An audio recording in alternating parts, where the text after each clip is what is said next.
तर आज आपण बघणार आहोत ड्रायफ्रूट लस्सी कशी बनवायची।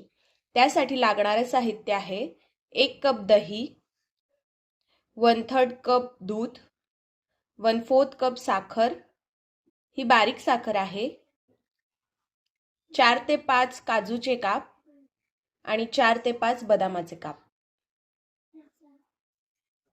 चला ड्रायफ्रूट लस्सी बनवायला सुरुवात करूया।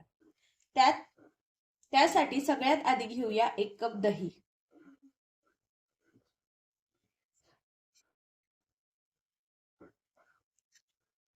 त्यातच टाकूया पिठी साखर,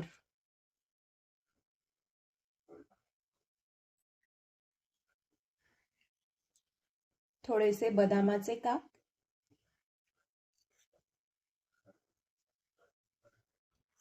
आणि थोडेसे काजूचे काप।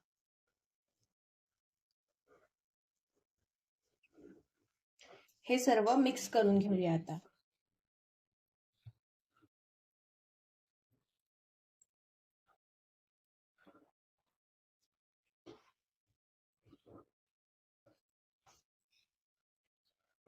हे सगळं एकत्र झालं आहे। आता यातच आपण जे 1/3 कप दूध घेतलेलं होतं ते टाकूया आणि मिक्स करून घेऊया।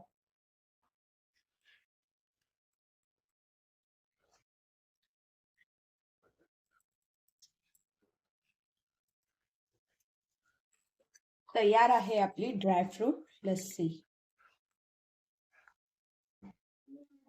चला तर ही लस्सी एका ग्लासात सर्व करूया।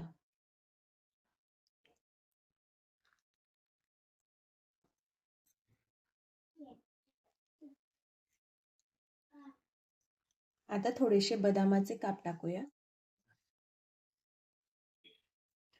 आणि थोडेसे काजूचे काप।